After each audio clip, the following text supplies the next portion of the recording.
Okay, Bismillahirrahmanirrahim. Assalamualaikum everyone. Thank you for joining this Islamic banking series. Okay, for information, this event is part of initiatives taken by INSAF Alumni Unit together with our Career Services Unit. Other than providing a student alumni faculty networking platform, the objective of this Islamic banking finance series is to provide a platform for INSAF faculty members and also industry experts to share new insights and to discuss current issues within the Islamic finance industry that can benefit students as well as our alumni. Okay, today's session will be on governance issues in Islamic banking and operations. That will be delivered by our own INSAF alumnus, Haji Abdul Rahman Muhammad Yusof. He's currently a teaching fellow at INSAF, and previously he was the head of Islamic products and business development at OCBC Alamin Bank Berhad. Okay, for today's session, there are 4 topics that will be covered. First one is importance of governance and reporting of Sharia non-compliant events, limitation and issues of people in handling Sharia-related products, major causes of Sharia non-compliant events in banking operations, and importance of sequencing during the process flow of akad execution. Okay, before we start, just a gentle reminder, please ensure that your microphone is on mute during the session. If you have any question, you may ask question directly to the speaker or type your question in the chat area. Please introduce yourself by mentioning your name and where you are from before asking any question to the speaker. Okay, without any further delay, I will hand over the session to our speaker. Okay, the floor is yours, Haji Abdul Rahman. Alhamdulillah, with all the blessing and grace from our Creator, Allah Subhanahu wa Ta'ala, we are here today, despite the fact that we are still in the mood of Shawwal Hari Raya. So I hope you would enjoy this particular session, inshallah. Okay, before we start, let us recite the Ummah Kitab Al-Fatihah. أعوذ بالله من الشيطان الرجيم بسم الله الرحمن الرحيم الحمد لله رب العالمين الرحمن الرحيم مالك يوم الدين إياك نعبد وإياك نستعين اهدنا الصراط المستقيم صراط الذين أنعمت عليهم غير المغضوب عليهم ولا الضالين آمين الحمد لله. So let me share you the slide.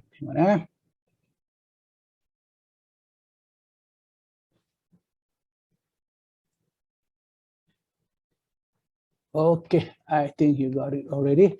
Can you see the slide as well? Yes, my yes. voice clear? Alhamdulillah. Clear. So, like what has been introduced by our Mr. Azrul, the session today is pretty close to my heart. Okay, it is on Islamic banking, and also it's on Islamic banking issues and operation. Yeah, it's easy said than done. You know, with all those fiqh muamalat, you know, the study with regard to the contract, the akad, you know, talking about application, maqasid, sharia, you know, it is said than done. When you put it in its perspective, yeah, in the operational aspect, they're bound to be some kind of course, some hiccup here and there that need to be patched up. Okay, so this is more of a session whereby it's just a sharing session of the lesson learned from the practitioner's perspective as far as implementing all the governance issues with regard to Islamic banking and operation. Okay, let's move on to our first slide. Yeah, there you go. So basically, today's session is we will try to cover all the 4 topics as has already been mentioned by our Mr. Adrul. We have the governance in Islamic banking and finance, where I will probably just give you some kind of breaking the ice kind of thing. What's governance all about? You know, the definition, the governance from Sharia perspective, corporate governance, a lot of governance. You heard about governance, risk governance, and so forth. And then, when we know the subject matter, what we want to talk about, then we move on. Yeah. So, what's on the plate? The operationalization and its limitation. How do you operate all this governance into perspective, and what are the limitations? What are the opportunities? What are the limitations? What are the constraints that faced by the 16 Islamic banks here currently operating in Malaysia? All right, from Malaysian perspective, we're talking from Malaysian perspective there. Then, what are the lessons learned from Sharia non-compliant event? When you talk about governance, what do you talk about? We talk about compliance. We talk about accountability. We talk about responsibility. We talk about transparency and all those things. We need all those things. You know, it's a system of control function and stuff. So what are the lessons learned despite all this governance? You know, they're bound to be some kind of mistake here and there. What went wrong? Is it the people? Is it the process? Is it the system, or is it the product itself? Is it the is it the akad itself? You know, in order to operationalize all these Sharia contract into normal banking product, be it liability product or even asset product, financing asset product. Okay. And then what are the way forward? That is purely my personal view, where I see what are the things that need to be done, nice to have in moving forward. You know, when I mentioned here, in moving forward, it could be 1 year, 2 years, 3 years, anything, you know, in the future, in the immediate future, I would say. All right. Okay. For this particular session, I will reserve 15 minutes before 1 for the Q&A. But in case if there is any glaring concern or you know, question that you may want to highlight, you can type in the chat box, or you can even unmute yourself and raise your hand, and I'll try to answer for that particular session. But preferably, if you can during the session, type in the chat box, but maybe allocate 15 minutes on all your questions, 15 minutes before the end of this session to voice it out. Right? Okay, let's move on. There you go. Governance in Islamic banking operation. So with regards to this particular topic, I would focus on this 2, 4, 5 subtopic as far as, you know, the introduction part of it. All right. So talking about the an overview of the governance here, what I want to say here is that, you know, when you talk about governance, is a practice, it's a system, an integrated system that encompasses all the important components, the players, the control function, the scope, the objective, and so forth. It's interrelated in order to deliver some kind of objective, right? You heard about a vision statement, mission statement, you heard about what? The values, the cultures, all these are governance. Those are the key things when you patch it up, you know. Values, mission, vision, compliance, and all this stuff, right? So these are the things. It's an integrated system that interact between one another in order to achieve a specific objective. Okay, in order to achieve that specific objective, you need to specify. You need to specify the do's and don'ts. Okay, like a football game, you know, you need to have a corporate strategy, a corporate mission, an objective. You need to have a check and balance kind of thing, right? Despite so, there are bound to be a lot of, you know, some fraud, some negligence, or even, you know, things that didn't really go well. A lot of big corporation, you know, you don't have to mention here in Malaysia or even overseas, you know, went down the drain. Despite the fact they have a good corporate governance, what went wrong? Okay, so that is corporate governance. But within corporate governance, there are a lot more governance that is more close to Islamic banking. You have the risk governance, you have the Sharia governance, and so forth. Okay, all converge to the main thing to address the corporate governance. Okay, so in major worldwide reference can be. You can make reference to OECD, Basel, and etc. You know, every organization have their own corporate governance, so to speak. From Islamic perspective, you know, when you talk about governance, it is there. The governance talk about leadership too. Governance talks about you know, the attitude, the values that a person, a leader, should have. It's what embedded from Islamic perspective. To be a leader, you have to have this particular character on shiddiq, on the trust, on the trust and sincerity, the amanah, the credibility, the responsibility, and so forth. You know, and also the faqaha, to be wise, intelligent, all right, and also tabligh in terms of communicating. In terms of communication, the ideas and also the do's and don'ts, you know, in your organization. So that's it. Pretty overview from governance from Sharia perspective. Now, looking at you have corporate governance, it's all that. And from Sharia perspective, here we have what you call the Sharia governance. Sharia governance. It started with that particular first version issued known as SGF, Sharia Governance Framework 2010, but somehow or rather it has been superseded and cancelled by a new version in 2019 because of the growing scale and complexity, lesson learned, as far as from implementing the governance, implementing the process, implementing the scope, the duties, responsibilities, accountabilities, and whatnot.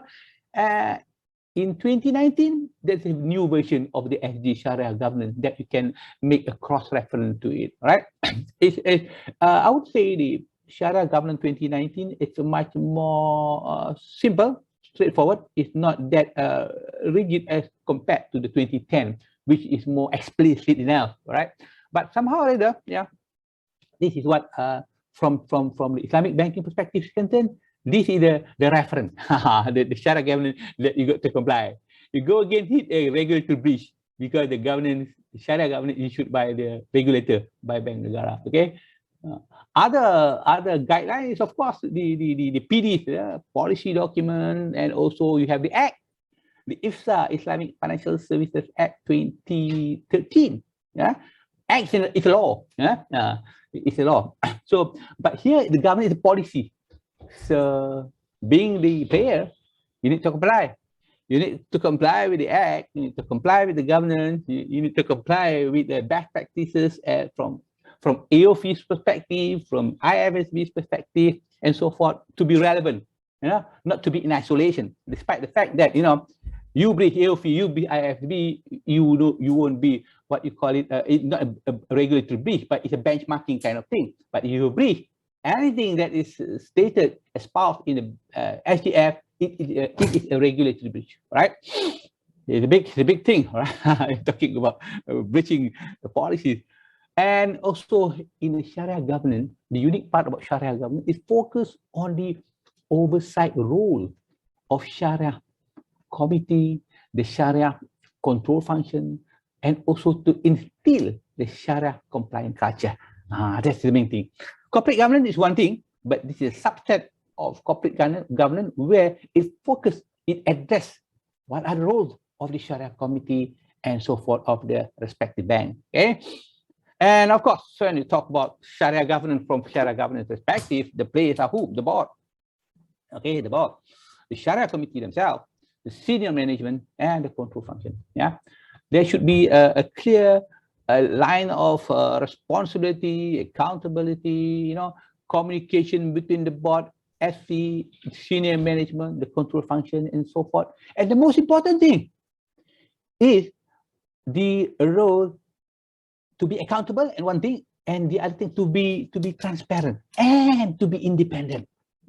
How independent is the Sharia committee? How independent you are? Huh? No, not to be skeptical, but then again, from the perspective of if the fees, Sharia committee remuneration being paid by the bank, then how independent could it be? All right. we will argue on this to the end part, to the tail end. All right. And then the objective and scope here is that the scope of the respective players, about FD, senior management, control function, and so forth.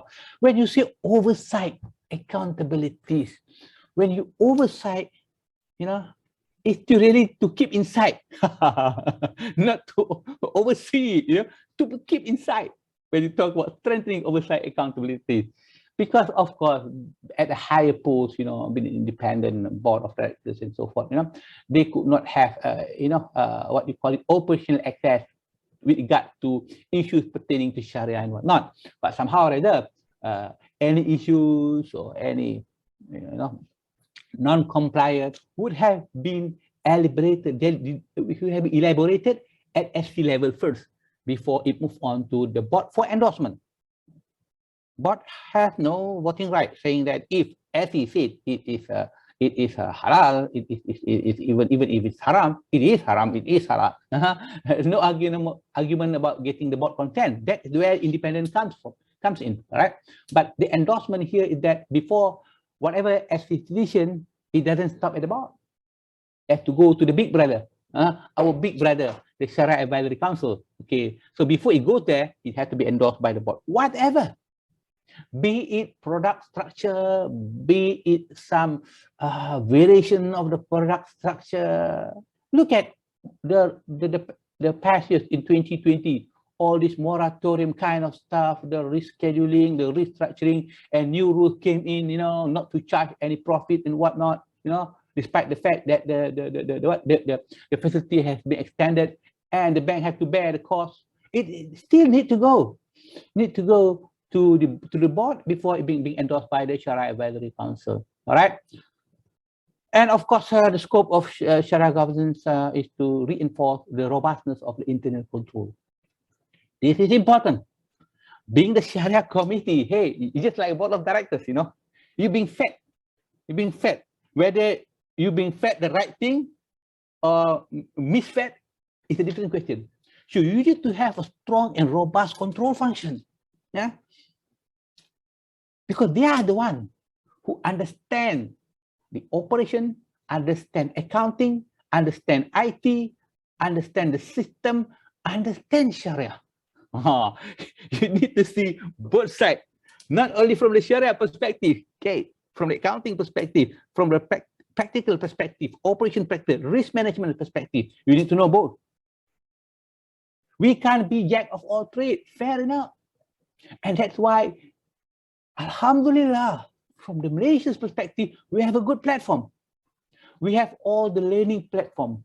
We have INSEF and a lot of other training providers out there, certification bodies out there, universities out there, local universities and whatnot, providing some executive education with regard to supplement whatever that you may have already in your drawer.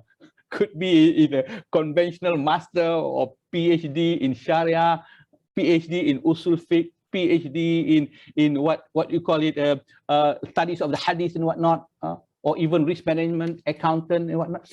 You can supplement it with those that you feel you need to be supplemented.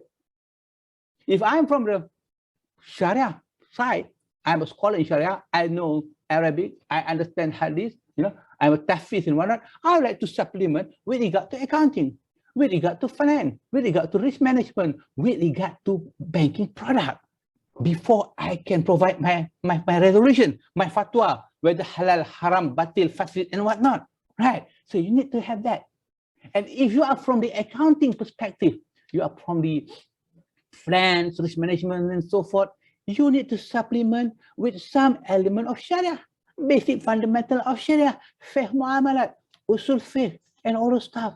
Understand what is musyarakah, mutanakizah, what is maqasid, understand and appreciate. These are the angle, the item looks by the scholar in deciding, in making a fatwa. But of course, you have a good accounting background. You understand balance sheet, you understand P&L, you understand depreciation, provision of depreciation, whatnot. But you need to know from the Sharia perspective, how does it look at all those items? All right, so that's the objective scope. And finally, the control function. The control function comprises of the three main things as espoused in the recent SG 2019. It specifies three functions: the risk, review, and audit. Hey, only three, brother. What about Sharia department? What about those guys, advisory secretariat? They are not control function. They are not control function. When you put it in perspective, those who start advisory, secretariat, and so forth, they are not the control function. They, I would say, in practice, they are the business partner of the operation, because they provide consultancy, they provide research, they provide advices during the product development process and whatnot. Right? They do all those things because they are the first line of defense. From the risk management perspective, they are the first line. You need to develop product, you engage them. Engage them, come from the maslahah and whatnot. Can we do this? Can we do that?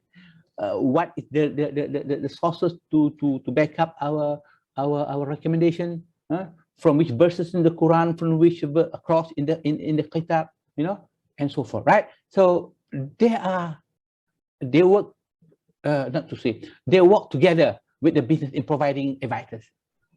But their advice, can be debated by the control function, by the review, by the audit.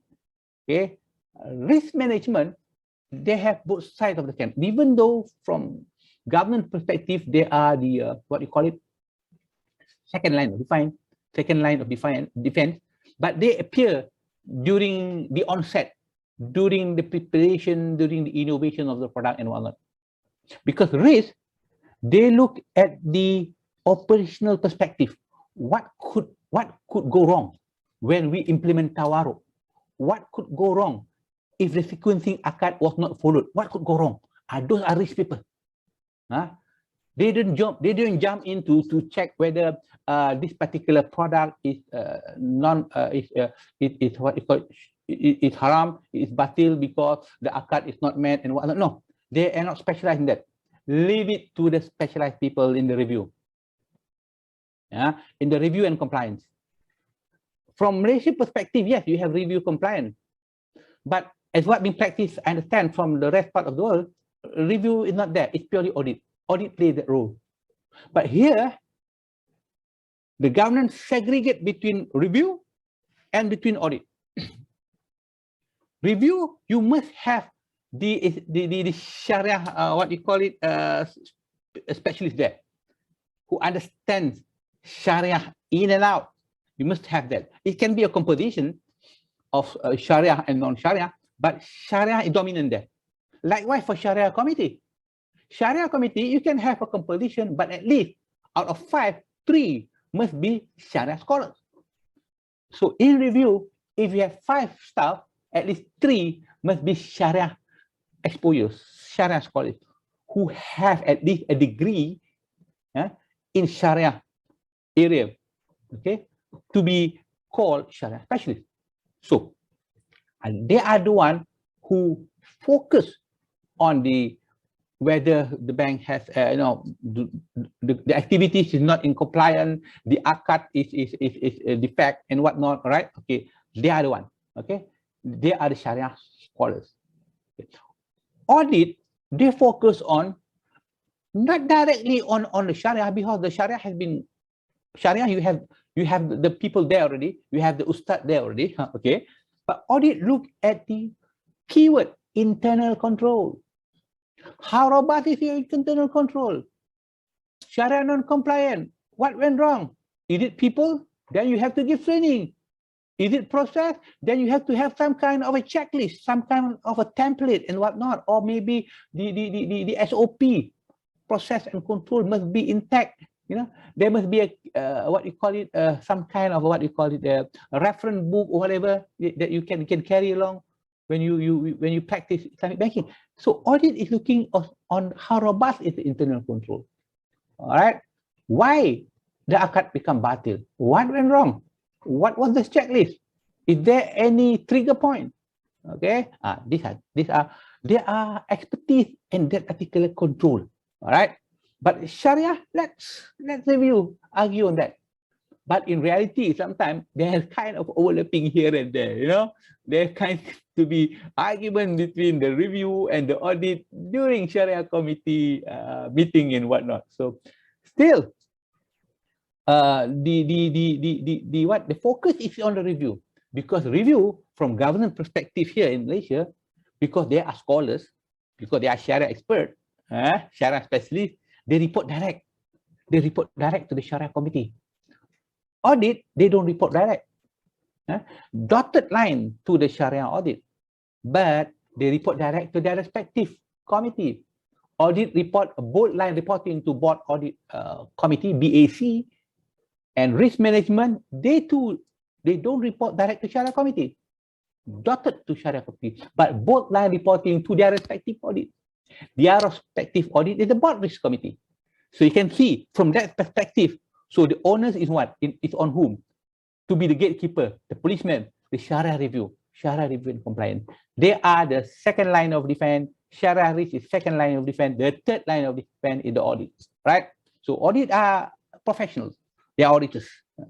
background, good auditing background, and whatnot, ethics and so forth. All right. So 3 line of defense before our big brother come into the picture. Before the regulators audit, the Bank Negara audit come into the picture. Okay. So that's how the governance work in Islamic banking and operation. So as you can see, it emphasizes on what? It emphasizes on the role. It emphasizes on the objective, the scope, the check and balance, the control function, the authorities. All because of what? To ensure it is Sharia compliant. No question about it. To ensure it's Sharia compliant.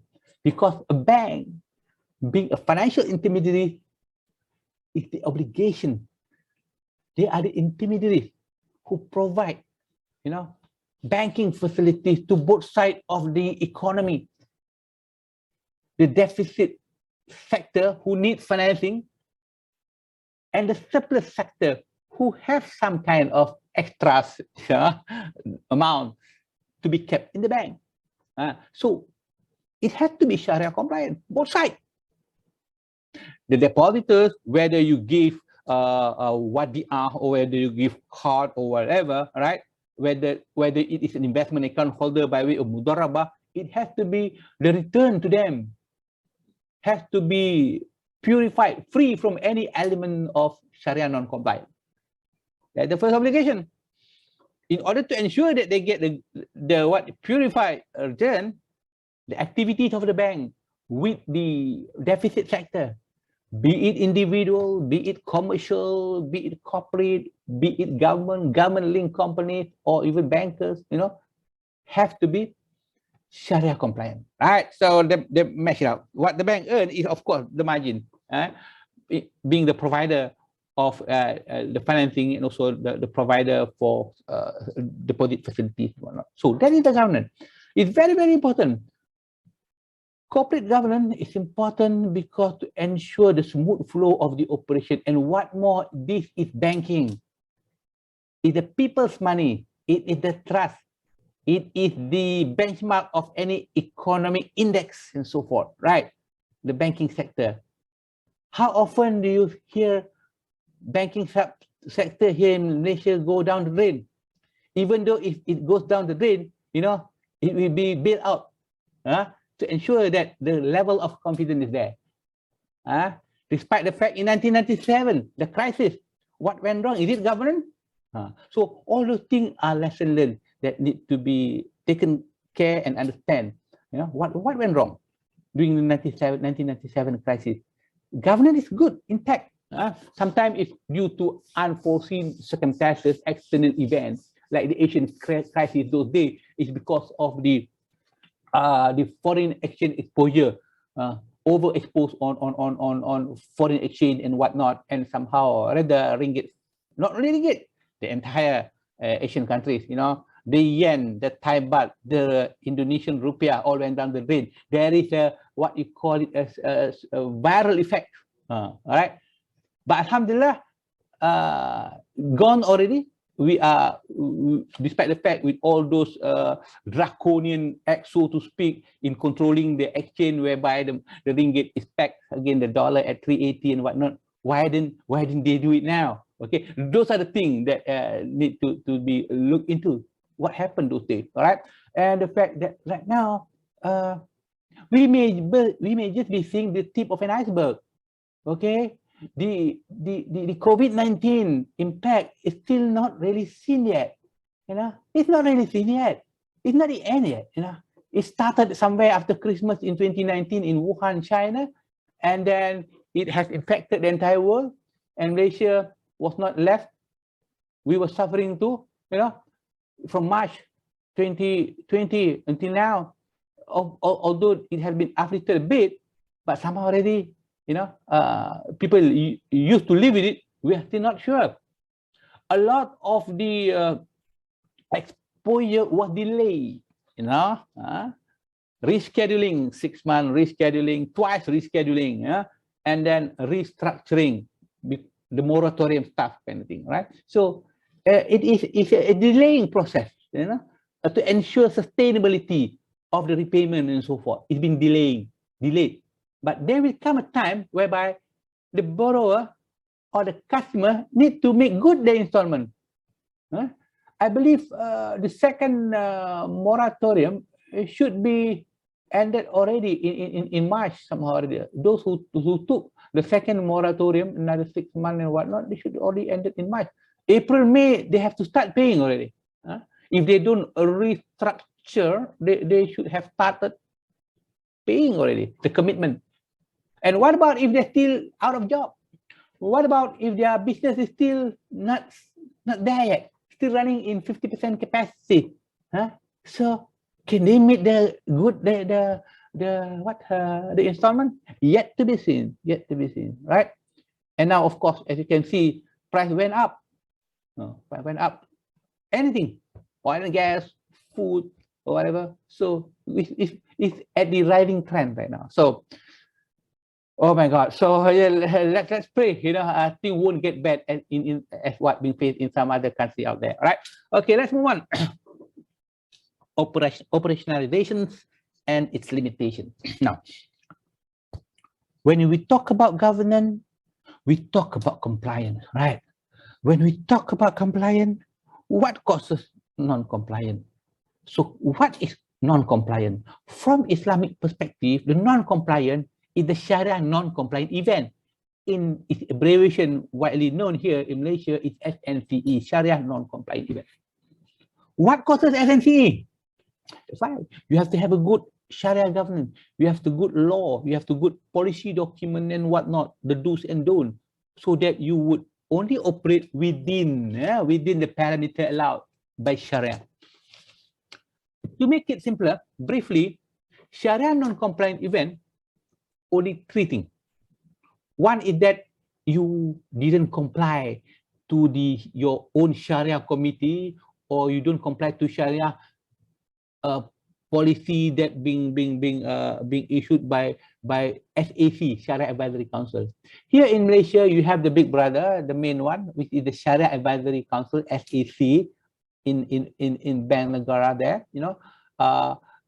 You have to comply with their policy, and then you need to also comply to the respective committee in your organization. Each bank have their own Sharia committee. You have any incompliant to your own Sharia committee or to the Sharia Advisory Council, that is already a big thing as NTE. Because in the Sharia compliance, it specifies what are the do's and don'ts, what are the halal, what are the haram items, what are the batil, what are the fasid reasons, and so forth. And then you move on to Sharia non-compliant event. Is anything when you cross the bridge, you engage in prohibited or forbidden activities, the 4 negative elements of riba, the gharar, the haram, and as well as the maisir. So before it's a no-no, shy away. You have to really close all the floodgates. Make sure it doesn't enter, be it in your liability product or in your financing product. Riba, gharar, haram, maisir, not at all. All right. So anything if you breach, if there's any element of your activity that involved in riba, in haram, gharar, and maisir, you are already breach of what you have already incurred an SNTE that need to be rectified. The other thing for us to be what you call it as a guideline, that apart from the ruling, apart from the activity, is the akad itself. The akad. I always uphold the pillars of the akad, the 3 pillars of the akad, which is the subject matter and also the contracting parties and also the sirah, the offer and acceptance and so forth. Make sure it is present. All 3 are present. Anyone that is not present during the akad, whether the subject matter or contracting party or the offer is not clear enough, it can cause the contract to be batil. Batil here, it means that the contract to be void. The contract is void. When the contract is void, so you know what's going to happen. The income that you receive, 5 years, backward, 5 years before, or even 10 years before, those income, and those income become tainted. You need to reverse it in your P&L. The income is tainted because the akad is batil. Why akad batil? Absence of one of the pillars in the Sharia akad. The akad is batil. And of course, you need to purify whether it is 100,000, whether 200,000, whether in million. What doesn't belong to you doesn't belong to you. All right? You need to clear off. But of course, the comfort is that you can clear whatever cost. Let's say the income that you receive, say for how much, let's say 1 million or 500,000, but the cost involved during the period. There's some calculation with regards to that, and only the net amount after what you call it, discounting all those direct costs in operating that particular facility, and need to be channeled to charitable organization as approved by the Sharia committee.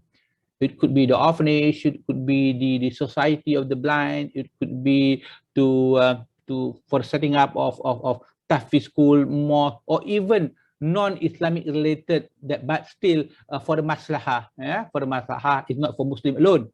Okay, it could be what you call it, the society of the blind, the society of the handicapped, and so forth. So you have to channel to, and it has to be approved by the Sharia committee and endorsed by the board. Right? Invalid akad. All right. Yeah, that is the main reason of SNTE. But SNTE come in various categories. We have one which you call it, where it is Sharia non-compliant event, but there is no need to purify the income. You need to reverse the income, send to charitable organization. You can still keep the income, but you need to do some kind of rectification with regards to the akad, the agreement, and so forth. That is what you call, it's not akad batil, it's akad fasid. Fasid is defect. What can cause akad fasid? Could be that, the IC number is wrong, identification number is wrong, the property address is wrong. Could be that. Could be some other reason. Not that glaring enough as compared to the earlier one, where there's a total absence of the pillars of akad. Wrong terminology you use. The use of interest in your marketing paraphernalia, or maybe wrong computation of your ta'wid or things like that. These are things that the fasid that you need to rectify it, but it doesn't cause your income to be reversed, channel to charity. Okay. Now we move on to the next subtopic here with regard to source of the finding reporting. Well, you seem to know a lot about SNCE. Okay, the akad batil, fasid, sahih, or whatever, you understand all the riba, gharar, haram, maisir, and you already memorize all whatever the clause in the SG and SAC ruling, in the PDs and whatnot. Then where did the source of finding or reporting come from? It's not, the onus is not just on the Sharia audit to do that. They do that annually, but your department or unit won't be audited every year, because it takes a circle. Maybe this year, no, maybe the next 3 years. So what happened during those years?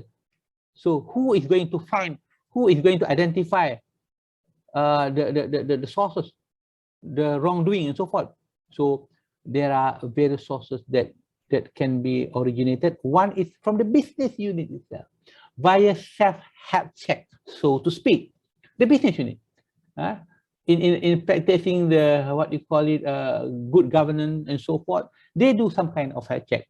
They engage their own people with the advisors from the Sharia advisory team or Sharia research team and whatnot, to check whether are we good with regards to our particular product. Let's say they do a health check on tawaruk, all tawaruk product. They do a health check on all ijarah mutahiyah bitamlik product. So it's a self check. But then again, even though it's a health check, if it's bound to find something that is not right, they need to report. They need to report. Okay, and of course the blame will be on them, but at least the impact on their KPI and whatnot, won't be, I would say, won't be so high. Like, they accept this could be one of our negligent oversight, and we found that one of our facility here that we have given to a gambling subsidiary of of a group and things like that. Yeah, it can be through business unit and self-head check. The other thing is, of course, you can't run away from the control unit. Mainly review and audit. Risk, not really, but yeah, sometimes when you do the self-head check, you would also engage the risk people as well as the advisory people to give the advice. Right, but the main one who do the regular or periodical review or compliance is the review and audit. All right, the control unit, they are the one who found it, so it need to be escalated. So in order to understand whether it's Sharia non-compliant and whatnot, the knowledge and competency of the staff must be there, right? So that's why you need to supplement with all the training, with all your certification program, executive learning program that is available out there, especially from INSAF perspective. We have a lot, right? We have EMIF, we have PCIF, a lot more, right? Not only for you to do master. Master is one thing, right? But even for executive education, like talk seminars and so forth, to get in touch with the industry to understand, in way forward, right?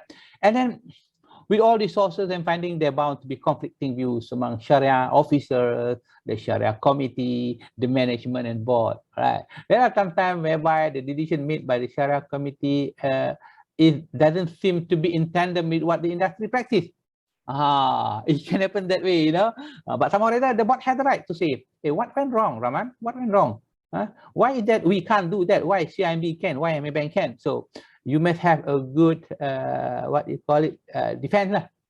Because each individual Sharia committee can be stricter than whatever fatwa resolution made by the big brother, by the SAC.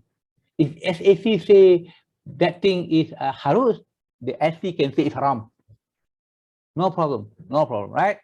But they cannot be relaxed than what being stated by the FAC, what you call it, resolution and whatnot, right? So that is how it works. That is how governance works from Islamic banking perspective, from the operational aspect. Talking about governance again, we talk about what? We talk about accountability, transparency, independency, and what? Who are the players? What are the do's and don'ts? This is it. Talk about governance, it comes together. You talk about governance, you talk about compliance. It comes together. When you talk about compliance, what are we going to comply here? Of course, there's a lot of other compliance, right? Risk management compliance, and then HR compliance, and all these things. But we are focusing on the Sharia aspect of compliance. Okay. Have all that. What's that? Process of reporting. If the bank have what you call the Sharia non-compliant reporting policy, where you need to follow. There is a threshold there, 30 days, 14 days, and whatnot. You have to meet those guidelines. It's available out there. You can Google to check what is the timeline given for potential reporting of Sharia non-compliant. Preparation of the SNCE report. Then again, we talk about also the ownership of the SNCE case for escalation. All right. If that SNCE, the source comes from review, the ownership is the review. Depending on the practice of other banks, some other bank, whatever. If it's audit, of course, it's from audit. But what about the ownership of the Sharia non-compliant event reporting? If it comes from the business unit, the business unit has no access direct to the Sharia committee. It has to go through the control function. You pass to audit, audit would say that, hey, that's not my finding. It's your health check. You go to Sharia review, review say, hey, we are piled up with all our review finding here. What is this? So they need to go to someone. So they go to someone, the best partner that they have, depending on the governance of each bank, is the Sharia advisory, Sharia consultant, Sharia advisory. They're the one who, because Sharia advisory, in the new governance, Sharia governance, It's not stated Syariah Advisory. It's just stated there Syariah Secretariat. Syariah Secretariat is, of course, it's a liaison to Syariah Committee. So they are the one who compile. Even audit also need to go to Syariah Secretariat before it go to Syariah Committee. Even review also has to go to them. So likewise, when Syariah Advisory, it resides with the Syariah Secretariat. So the Syariah Secretariat will then look at that particular issue, and then it will be deliberated at their level first to see whether is there any potential Sharia non-compliant event or not. Because they cannot declare it is Sharia non-compliant. They can declare it is potential Sharia non-compliant event. When the Sharia committee says yes, it is not only potential Sharia, it is Sharia non-compliant, then it will pass over to the Sharia review to do the details, to the detail paper submission and whatnot. And then this is overlapping rules of Sharia advisory review. I already mentioned to you, right? In terms of the ownership. So if the business unit, it goes to the Sharia advisory, not Sharia Secretariat. Sharia Secretariat will inform the Sharia committee, and it is confirmed it is actual SNCE, it goes back to the Sharia review. Okay, and then of course, talking about independent of SC members in decision making. Fair enough. Yeah, it has to be independent. You are not bound by any undue influence from the management or from the board. Not at all. Not at all. But being human is human, you know. Being human is human. Okay. The fact is that if out of 10 resolution, 9 is going against whatever that has been done by the bank, you think you can sustain your position? Fair enough. Yeah, you have to sustain. But then again, you are under contract, 2-year contract, maybe 2-year or 3-year contract, right? Just put that in perspective, you know. Put that in perspective, you know. Yeah. 5 of you, out of 5, this one person always going against, you know. Whether it's the other way around. If the majority says halal, he says haram. If the majority says haram, he says halal. But he can't say halal. It won't carry weight, you know, because it has to be. One of it must be the Sharia committee chairman. Sharia committee chairman must be either on the for or against side. Okay, to have that majority of 3. So that being the case, it's minuted. It's being escalated. It's being read by the big brother who are active in the meeting and whatnot, you know. So these are the things, right? Okay, yeah. It's quite normal, you know. But everybody have their own views. Yeah? That's how fatwa is being issued. To respect the background you are from, in terms of your academic background, your practitioner background, you know, your circle of people, your interacting circle of people, or from which particular school of thought. Are you more toward the Hanbali, Hanafi, Maliki, or you are purely Shafi'i from this part of the world? So these are the things. And more often than not, here, as what been practiced here in Malaysia, the way I see it among the talks among the bankers and so forth, you know, based on my what you call it, informal discussion, more of it is consensus. You see, the trend here is that, you know, could be culture that always follow the boss. You know, when 4 is there, the chairman is there saying that, okay, this I think is doable, is harus kind of thing for the masalah. The fourth, the one who going again will finally say, okay, I go with the flow. But he can qualify itself if he doesn't want. But the trend is that, with due respect to the SC chairman, I would say this is culture.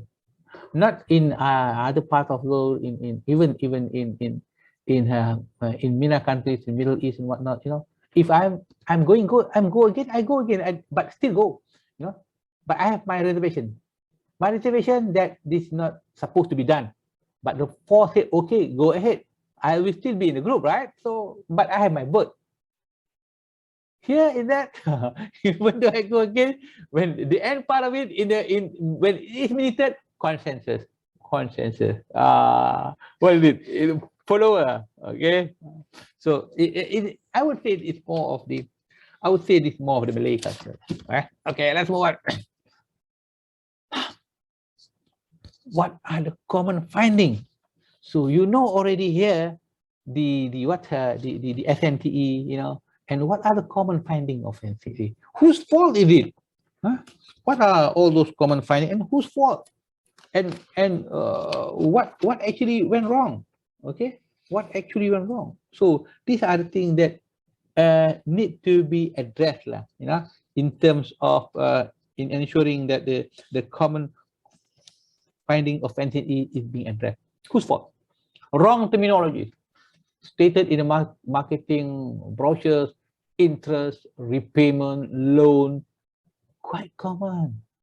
Sometimes, you know, quite embarrassing, you know, quite embarrassing, you know, with all this terminology. It doesn't cause that particular transaction to be batil and whatnot, no.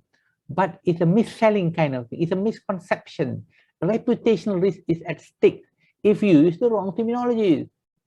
Some even took pictures of their department, you know, loans department, loans department. But come on, if you are what do you call it, in Islamic banking, there should not be a loan department there. Doesn't use the right word. Not to say it is against Sharia, no.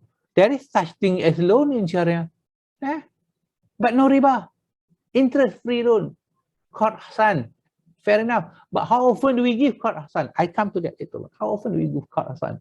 It's not loan department, it's financing. Yeah. And then the interchangeable use with regard to interest, you know, and then profit, you know, people got confused. Which is interest, which is profit? Using the right word. In a bank, there is what you call the term NIM, N-I-M, net interest margin. Okay? You can't run away from using that net interest margin. Net interest margin is purely the difference between what you finance and what you pay or depositors, the NIM there. Purely net in terms of the pricing. What you charge your customer and what you give, you share whatever profit to your the in between, you call it the NIM, net interest margin. But the circle the word the interest. If you put their profit, doesn't make sense. This is the practical aspect of Islamic banking. All interest is profit because they are in the sale base. It's all considered as profit. All interest is considered as profit, right? So it is wrong to say it is profit, because profit from accounting perspective is after you net all your depreciation, all your provision, all your selling general administrative expenses, your utility bill, your claim, traveling expenses, and you get the bottom line. The bottom line is the net profit. But if you put that profit up in the name to replace the name because you want to use the right terminology, it's ridiculous. In a normal what you call it, accounting, audited account, if not the bank, this is what you call the gross profit. The gross profit is a sale less cost of goods sold, right? Okay, you got the GP, gross profit. Likewise for the bank, the NIM is purely, you know, the what you receive and what you give. The NIM is I would say it's equivalent to the net profit. So you can't say net profit margin. It's still net interest margin. Okay. Then there is a wrong computation with regard to the using the same system with regard to the calculation of ta'wid, the gharama or whatever the fees, you know, sometimes pick up the wrong information. Whose fault is this? Wrong documentation rules. It is supposed to be ijara deal, but you use the commodity murabaha document, wrong documentation used. So mis-selling, misconception, and so forth. Whose mistake? I would say, I mean, my own personal issue is people. Whether it is process, whether it is system, whether it is product, but it's the people. The people behind it. Product doesn't stand alone. Process doesn't stand alone. System too. Garbage in, garbage out. Gigo, garbage in, garbage out. The people who put it in, it's garbage, then what you get is still garbage. But then again, you still need to segregate in order to identify the root cause. Yes, it is people, but it's because of the process. Yes, it is people, but it's more toward the product structure. Yes, it is people, but it's more toward the process. That's why for the common finding of entities here, for the purpose of discussion, I break it down into the inherent risk into the Sharia contract as well as the process. But all are people, no doubt about all people. Okay. Now, with regards to the inherent risk, the term itself there, inherent risk, you inherit it. It's in the DNA. You cannot run away from it. It's there. It's such that you need to live with it. You need to mitigate it because you know there is an inherent risk. Going out right now without putting in your face mask, so to speak, there's an inherent risk that you may contract C19, right? So, but you mitigate it. How do you mitigate? You maintain distancing, you maintain distancing and put on your mask, okay? So those are the mitigation part. Likewise, product is inherent. Tawaruk, there is an inherent risk there. Ijarah, even by Azzain, and a lot more. But I just pick up these three, which are quite common, in the industry. There's inherent risk. You need to mitigate such inherent risk. So what are the inherent risks? Number one, tawaruk. So common right now, right? Whether liability side or whether the financing side, tawaruk, one size fits all. One size fits all, no problem, right? So fair, nothing wrong, nothing wrong. But then again, when you talk about tawaruk, you talk about it's a new kind of agreement there. The debt is a creation of a debt from an underlying asset, from the underlying asset. You take house financing. The debt is house financing. You take house financing, right? In actual, it is in actual, yeah, house financing. But look at the agreement. Is it house financing? It is not. It is not house financing. It is, you are actually buying the commodity on deferred. What you owe the bank is not the house. What you owe the bank is not the house. Hey, Rahman, I remember I signed the facility agreement. Yeah, you signed the facility agreement, fair enough. But if the agreement say you owe, is the akad there house financing? No. Look at the akad. For tawaruk house financing, the house is not the subject matter.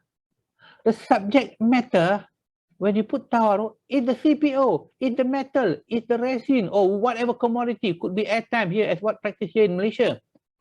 You can even trade airtime.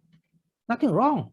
It is being allowed, being acknowledged as a commodity, right? Resin, metal, but the most common here is CPO. Why CPO? Oh, Malaysia is a very, what do you call it? They are the producer of the CPO plant. What do you call it? The palm plantation out there, abundance. We are the main player. So fair enough, fair enough. But then again, the house is just the arhan. This is just a collateral. House is collateral, but under tawaruk, for those who have taken Sharia, you understand what? You bought that particular CPO from the bank on deferred. Then that means you owe the bank for the rest of the financing period. For what? For the purchasing of the CPO. And then what about the house? No. You have, on the second leg, you appoint the bank as wakil, as an agent, to sell the CPO to the second broker, broker B or whatever, not the same broker that transacted earlier, in order to get cash. Cash for what? Cash for paying the vendor of the house. Cash for paying the developer of the house. You are actually buying in cash. What is the ultimate debt there? You owe the bank CPO. You are not buying a house. You are buying CPO on deferred. For the rest of the financing period, be it 20 years or 30 years and what more, it is you owe the bank what? CPO, right? So, how? Collateral. There was this particular case, inherent case. It's a real case. You can check, involving this CPO, whereby it was deliberated in the during the process in the court, when it was mentioned that, you know, can I have a look at the agreement? When you look at the agreement, the house is a collateral. So what is it? What is the debt all about? And it was mentioned by the bank that the debt is he bought the CPO. Can I have a look at the akad, the agreement? And it had to be deferred because they could not locate that particular akad. Why you can't locate? You know why? In practice, that's where risk has come into the picture in terms of governance. Risk to address how is the transaction of the CPO, because on that day, on the disbursement of that particular financing, okay, the bank will buy the CPO from Bursa. You know, there's a platform there. And the Bursa Suq Al-Sila, he will buy that particular CPO, and he doesn't buy for you alone. He also buy for those credit card disbursement, those personal financing disbursement, those vessel financing, those aircraft financing, those murabaha letter of credit financing. They bought in bulk, maybe twice a day, 10 o'clock or even 4 o'clock in the evening. They bought in bulk. They bought from the Bursa Suq Al-Sila. So your portion, the housing portion, is just a very minute portion to the amount they bought that morning. Your house could be 500,000 ringgit, but that morning they bought could be about 100 million or 200 million worth of CPO. Yours is only a portion of it. So after they bought it, what would happen to that? And the dual what you call it,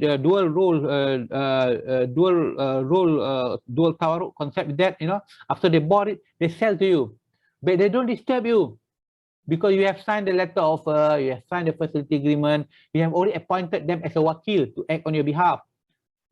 So it will be sold to you through your agent. Your agent is still the bank, the other party of the bank wearing two hats, who will buy that particular CPO at cost plus profit. This is murabaha, commodity murabaha, cost plus profit, payable on deferred, as per stated in the letter offer. If it's by monthly installment, it's monthly installment. So whatever, right? So that's it. Okay. So after that, you already appointed them as second role, whereby they will sell it to the vendor for cash and pay and make the drawdown and whatnot. So that particular deal, you have this certificate. You call it electronic certificate, e-certificate. There are three e-certificate, three leaks.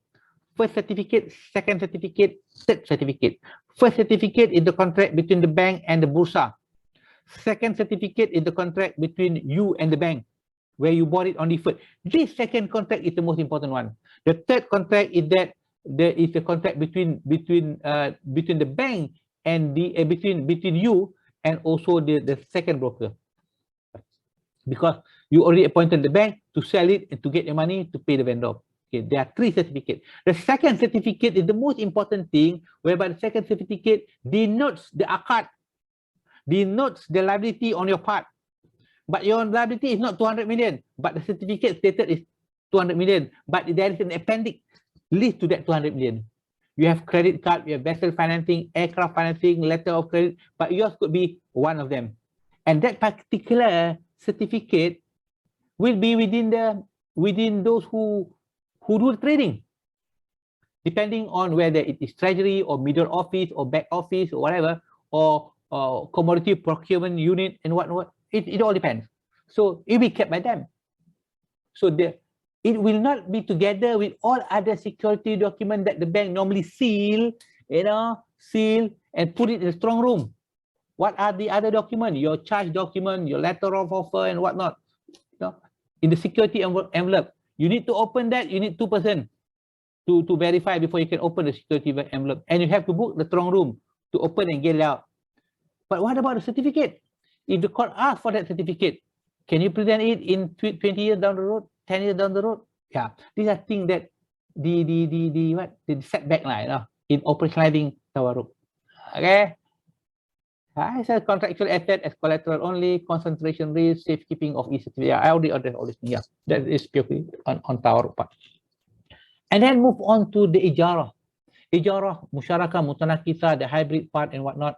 Here, when I mention ijara, from Islamic bank perspective, it's more of the ijara muntahiyah bitamlik or maybe ijara mafsufa fi zimmah kind of thing.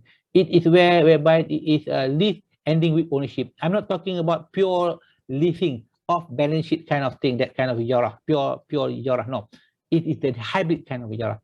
For this kind of ijara, the product is just to facilitate the financing. Despite the fact that the house being rented by you under ijara mutahiyah bitamlik, the landlord is the bank. So whatever happened to the house, the onus is on you to do the repairing, because it's stated in the agreement, saying that you would do the necessary plumbing, ceiling leaking and whatnot. The onus is on you. So in terms of that, it has been agreed already right at the onset. Despite it is ijara, not a normal renting or renting a house kind of thing, where the what you can claim to your landlord.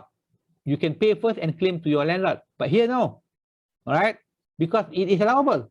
It is ijara, fair enough. But in the facility agreement, in ijara agreement, you have agreed to do the necessary, what you call it, preparation, the maintenance and whatnot. Look at JR Resources, JRI Industry versus Quick Finance House on this ijara case. Very good case. JRI or JR Resources Industry versus KFH with regard to ijara, whereby this particular, what you call it, the maintenance part was argued. It hit the appeal court, it hit the federal court, where they said that no, it's unfair for the bank to ask us to do the maintenance because they are the lessor and the Sharia. It has to be borne by them. But when it referred to the Sharia Advisory Council say, yeah, as far as the ijara agreement, the ijara is nothing wrong. The ijara is Sharia compliant. When they essentially said the ijara is Sharia compliant, it caused haywire, it caused burst in the legal industry, saying how can the AC decide what's being under the law? It's not a decision, it's just a reference. It's a reference to the SC. SC is not going against the plaintiff and whatnot. No, I'm just saying, hey, this is ijara compliant. Likewise, if you do the autopsy for murder cases and whatnot, so of course the professional, what you call it, doctor would just say, hey, I believe this particular guy has been pushed from the building instead of being a heart attack or something like that. So they are not shaping the result of the case. No, they're providing the idea. So these are the things from ijara perspective with regard to that. Now, what about force majeure? Look what happened recently in Shah Alam. How many cars have been submerged in the flood in Shah Alam? Look what could happen, what had happened those days during the tsunami, right? So all those financing, whether it is ITAB, ijara mutahiyah bitamlik, or diminishing musyarakah, where there is a rental or lease portion there, what happened in terms of the use of that particular asset? It's no longer there, no longer available, but you still have to make payment. Of course, it's provided in the agreement. That's one thing about our agreement. The agreement is so explicit enough, stating that there's a wa'ad from you, wa'ad to make good the payment, despite the fact that you can't use the usufruct of the asset due to the tsunami and whatnot. Because right at the onset, before you sign any ijara, you have been informed to take all peril takaful coverage. Try and renew your car right now.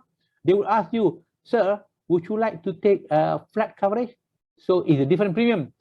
Or sir, if you want to take flat coverage, it's this X amount. But if you take all peril coverage, which include landslide, tsunami, war, alien attack, or meteor attack, or whatever, nuclear bomb, or whatever, the takaful company will cover. Then that's a different premium. I was asked by customer those days, hey, Rahman, why is that Sharia is very expensive? I have to pay the all peril coverage and whatnot. Sir, let me put it this way. We are very frank. We are very transparent. Conventional doesn't do that. You want to insure your car? Go ahead, insure. They won't explain to you. If your car submerged in water, they will not cover. Your car only cover first party coverage accident. They don't cover landslide. But we see this. It's better for you to cover. But if you don't, the onus is on you to make good the payment because this is tijarah. Conventional is riba. Fair enough. And the user fraud of the asset. Because when you finance, let's say a shop lot or a shop house and whatnot, it's a long term. The bank treat like normal financing. It's not working capital where they do the review. They give you financing 10 years or 15 years, go ahead. At the point of akad, yes, that particular shop house or shop lot that you buy or the building you buy is for some rental income. You rent it to Street Mart, you rent it to restaurant, you rent to 7-Eleven. But somehow or other, things change. You never know. Things change. After the COVID-19, some of the outlet being closed, and then another person coming in, another tenant coming in, and the tenant happened to be Sport Toto, a gambling organization, and the tenant happened to be a vape seller business, cigarettes business, or it happened to be outlet for the intoxicated drink and whatnot. So where is the purification of income there? Because they got rental income from such activity, but that particular income is being used to channel it to the bank. Can the bank control that? It depends on individual committee. So these are all the inherent risks under Ijarah, the Malaysian Musyarakah. By Ad-Dain is a discounting of bills. It's a post-sale kind of facility where you already sold to your vendor. You give credit to your vendor and you get 90 days down the road, 120 days and whatnot, and you need the cash now. Due to time value of money and so forth, because of the present value and stuff, the bank will discount your bill. You won't get the full amount, or let's say 100,000. You will only get 99,500, right? But what happened is that some leverage structure, they overlook on that. Lack of awareness and knowledge. They extend the bill discounting and they charge profit. They call it profit. There's no such thing. Discounting of bill is similar like a sale base. By Al-Dain is a sale base. You charge profit, it will change the profit, the selling price. So whatever it is, it becomes tainted. It is Sharia non-compliant event. Not only Sharia non-compliant event, it has cost Sharia non-compliant income that needs to be channeled to charity. Yeah. All right. And sometimes discounting of bill because of some prohibited transaction need to be known on a piecemeal. Yes. During the, during the processing of the credit and whatnot, pretty clear.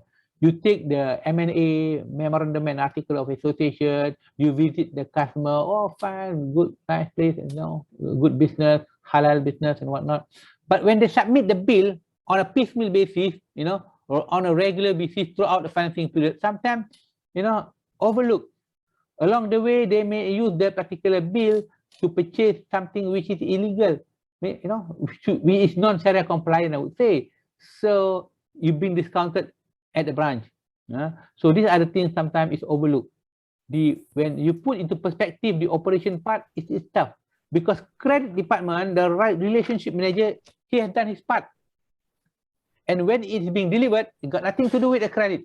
It got nothing to do with the RM. It's purely the operator. So the two set of business unit there.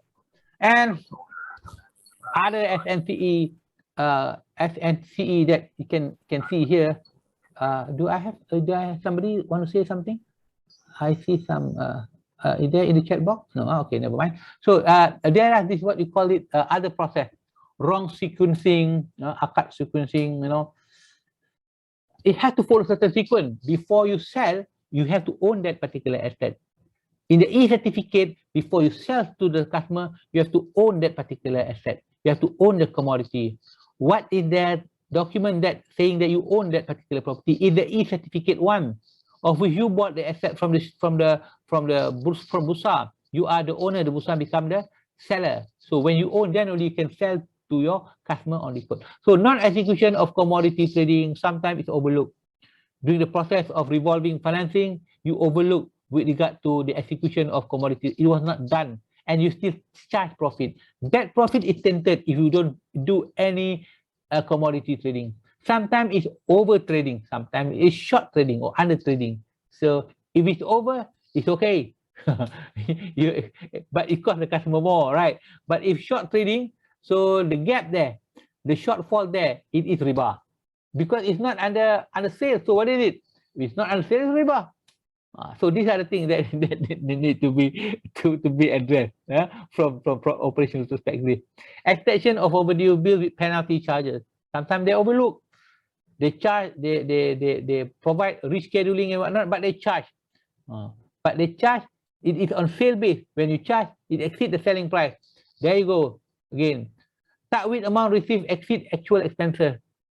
Another thing, ta'wid is compensation. Ta'wid is only allowable 1% of the installment overdue. Yeah.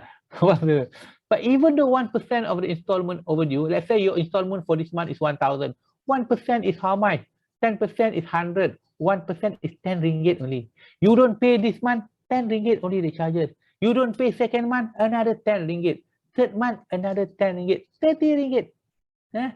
But try and do this to conventional. You don't charge first month. It's not 1% of the installment 1,000. It's 1% of the installment. Add back your outstanding balance the previous month.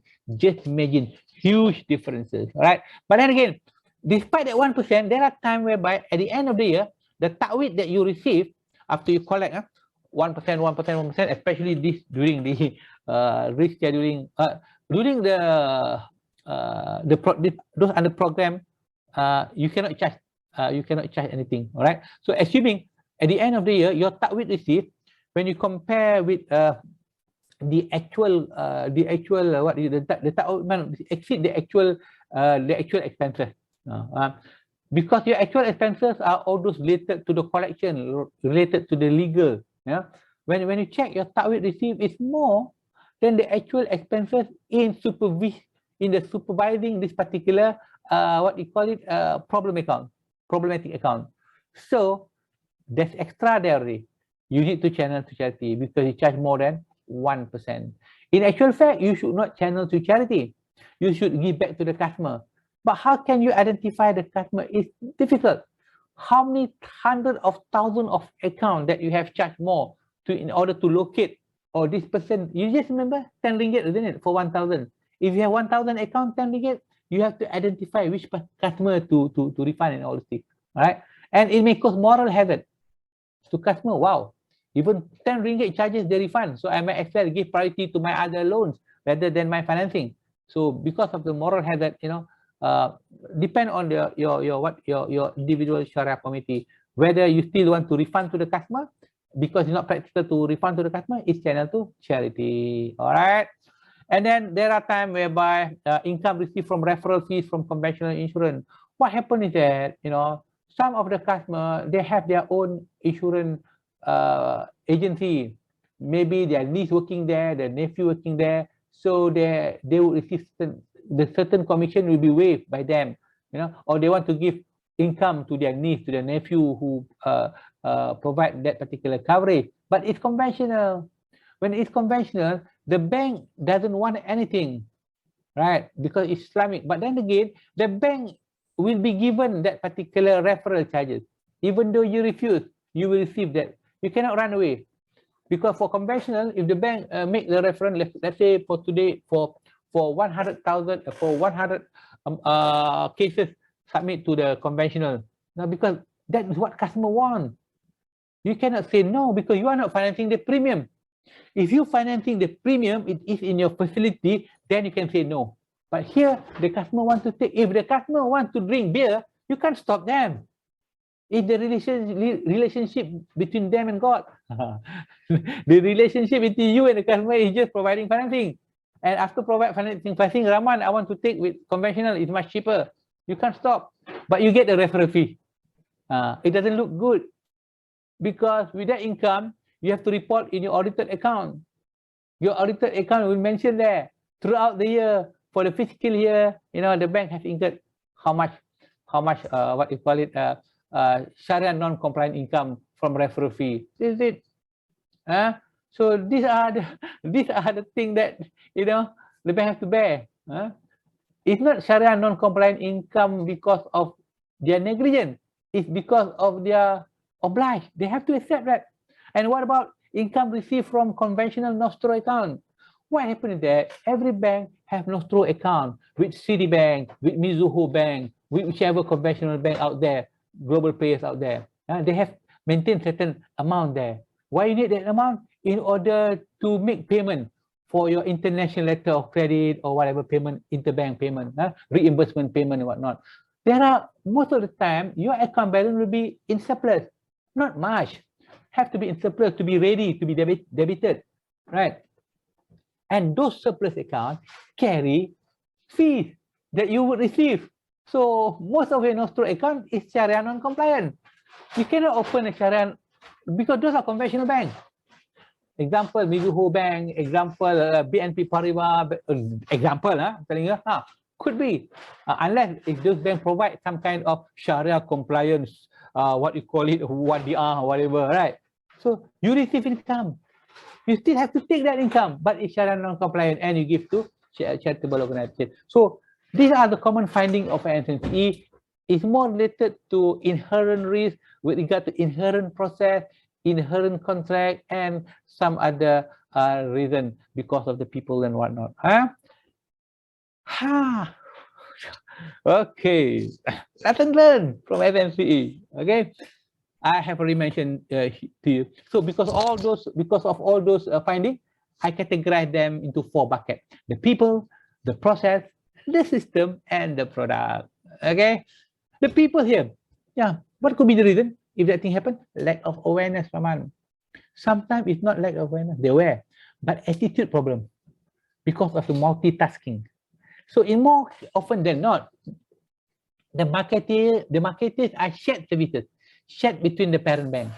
16 Islamic banks here in Malaysia, only 3 full-fledged, which is MBFB, which is Bank Islam, which is Bank Muamalat. The rest are all leverage. So under leverage, there's a structure whereby it's much more cost-effective because they leverage on each other's department, people, headcount, and so forth. Sometimes multitasking. At the RM, for those RM, they would prefer to sell conventional. Conventional, they have peace of mind. They are not open to any Sharia non-compliant event that may affect their KPI and whatnot, right? So could be that the reason. And they are not well-versed, even though training has been provided. Could be that, they attend training, they got the certificate of attendance. That's it, certificate attendance. Unless it is required, some banks do that, where they have to pass that particular training. They have to have a minimum score. So then still, they manage to get the minimum score, but they are bound to be some kind of mistake, negligence, and whatnot. Motivation and commitment may not be there. So the process itself, sometimes wrong template used. So many template, Ijara template, diminishing musyarakah template, murabaha template, and whatnot. They may use the wrong template and they use the wrong account, wrong computation and whatnot. Absence of checker maker. These are among the things in terms of the SOP, process flow, and checklist may not be really there. Okay, and next you have the system. So many systems. You have the core banking system, you have the branch delivery system, you have the trade finance system, you have the treasury system. There's so many systems, right? Sometimes they're overlapping of infrastructure. Maybe you cannot talk to each other quite well as far as infra is concerned. And they're bound to be some kind of overlapping, wrong terminology, wrong calculation, and computation of profit and fees might be wrongly computed because some account under leverage structure, you have the conventional house financing, and you also have the Islamic house financing, same customer. So sometimes wrong pickup, so they calculate the same thing as far as Takwid is concerned on the Islamic financing. When they key in that particular calculation, the rate and so forth. And then frequent updates, customization and so forth, sometimes, may cause certain things have been overlooked. Or it's a big challenge during the moratorium period, from 1st April 2020 until at the end of last year, there's a lot of rescheduling, restructuring, whereby things that you cannot compound it, but earlier you can compound it and all these things. So you have to treat differently for those who are affected by during the C19 period, and for those who have been restructured earlier under normal restructuring. So these are the things that's a big challenge to the staff who is doing the operation part. And of course the product, with regard to the issue of form and substance. As you can see here, it's not merely form, it comes together with the substance. It's not merely change of terminology, it is there in terms of akad and whatnot. All right. In terms of product packaging, a lot more that I may have what constraint in explaining them all. But one thing you need to rest assured is that in Islamic banking, there are two sets of documents. One is the legal document, the other one is the transaction document. The legal document could be the charge document, the letter of offer, the facility agreement, the board resolution, the letter of awareness, letter of comfort, and whatever you may call it, letter of guarantee. And you have the what you call the other side, what you call the transaction document, the wakalah, the asset purchase agreement, asset sale agreement, and all this. Maybe wadi'ah, and all those transaction document, because it is Sharia compliant. So more often than not, the legal document is already okay. Like what I mentioned about the e-certificate just now, legal documents are all in the security envelope, but the transaction document, the purchasing of the TPO on deferred, was not in the security envelope. Because why? It is transaction document, so it is by way of transaction. So these are the setback, the limitation and the constraint. These are all the lessons learned from some of the SNCE cases that is being faced by the bank. Okay, let's see. I have one chat here. Before I proceed to the next slide. Let me see. Oh, nothing.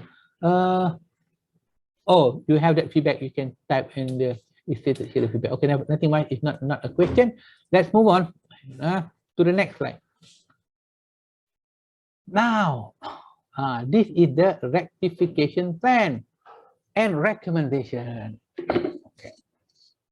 Rectification plan and recommendation with regard to the, after you know what is SNCE, you know the reporting process, and you know what the main reason for Sharia non-compliant. Because governance talk about what? Governance talk about compliance. That's why you need governance. And next we move on to, despite all that, what are the things that need to be done? Despite on all these things, the earlier slide. Despite lesson learned, the people, the process, the system, the product. Because of what? Because of all this common finding. The inherent risk of the product, the people, the process, the system. So what is the rectification plan? So I combine all this into 6 broad categories. 1, certification and training to board, management, and staff. Alhamdulillah, INSAF provide all kind of what you call it tertiary education as well as executive education and so forth. You have MIFP, you have CIFP, you have PhD, you have MBA, sustainable business and whatnot, and you have all those other professional studies. You have the PCIF, you have the CIFP, you have the EMIF, you have the a lot more. Okay, all there certification training to board management and even to staff. Because like I said, each of us come from different school, some Sharia, some non-Sharia.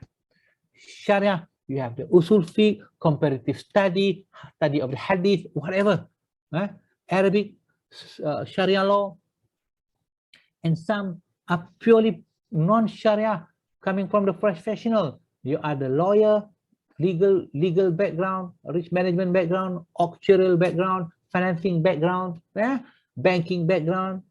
So you need to supplement it.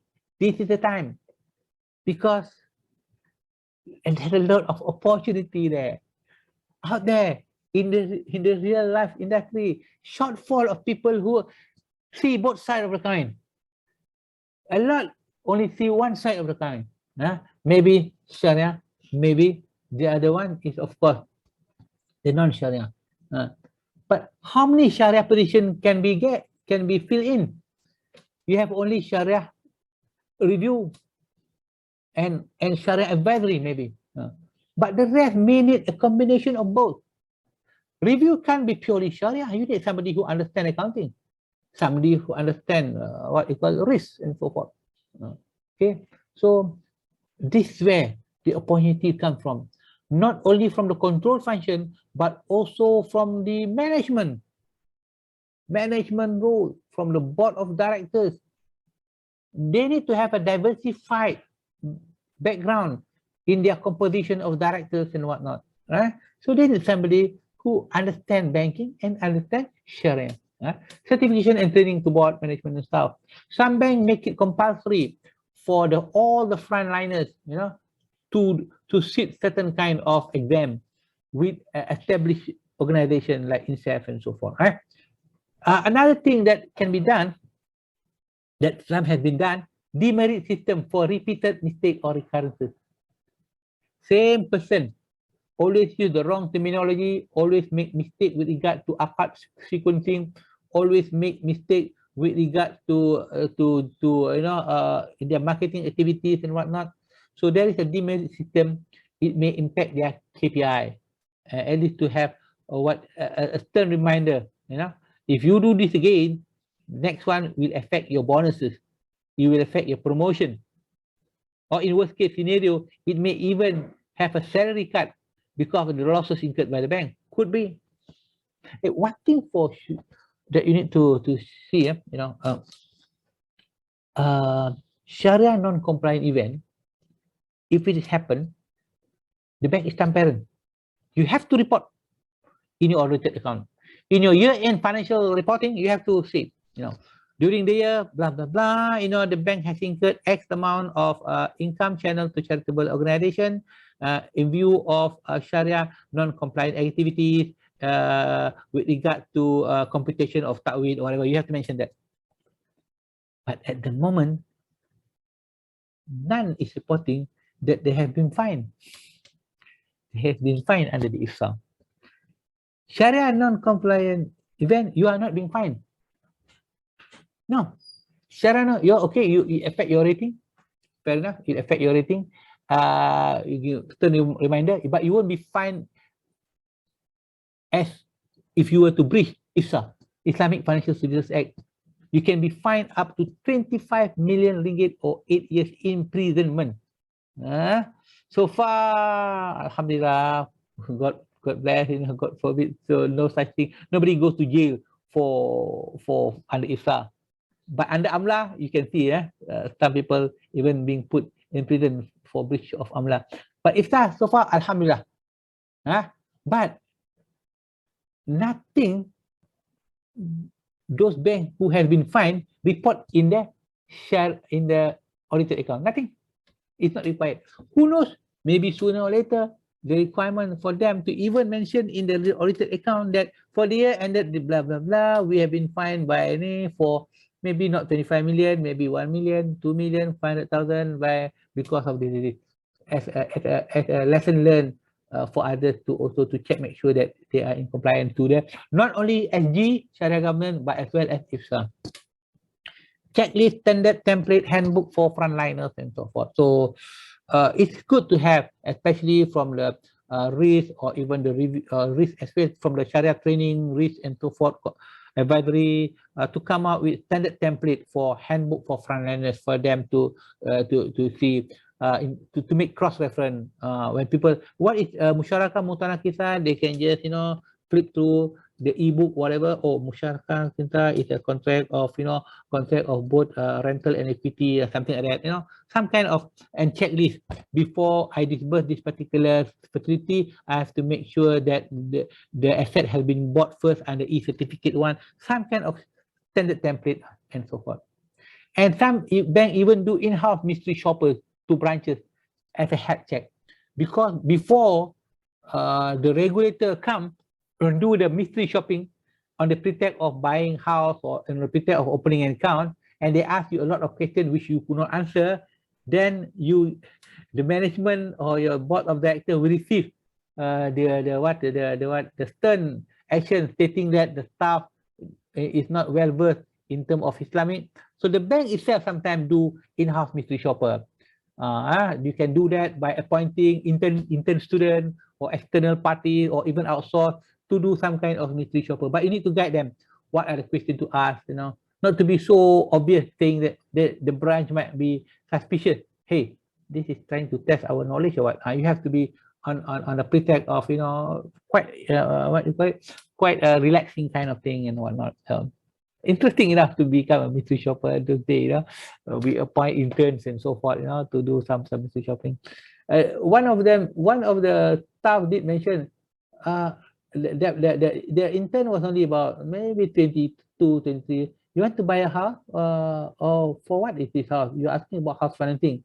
You are just completing your, I just complete, but I'm asking on behalf of my parents. My parents could not come to the bank, that's why I need to know.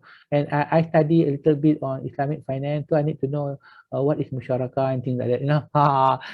Very good actress, this student. I salute her. Okay, introduction of Islamic first with minimum KPI target. Most bank now, no doubt about it, they would sell Islamic first. Unit saving account, they would give you the card contract, whatever. If you don't want, then they give you the conventional. But for Muslim, no doubt about it, they would probably give the Islamic product. But they insist they don't want, then it's their call. Relationship to man to God, right? A centralized pool of this is what I maybe it's workable, maybe it's not.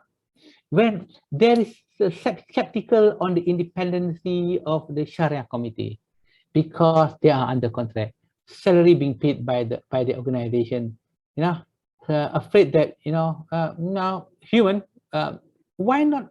Let's say if we put it into perspective, if we have a pool of Sharia committee to enhance independency, that means to say 16 Islamic banks, 16 times 5, 80 Sharia committee, right? 80 Sharia committee, 5 each bank, they pay their salary and so forth. Why not this 80 Sharia committee stationed with one organization, maybe Bank Negara or whatever, 80 of them is a pool, subject to availability. The bank choose who they want. For this particular meeting, we want this Sharia committee chairman or whatever, depend. Or their own Sharia committee is being stationed with BNM too, right?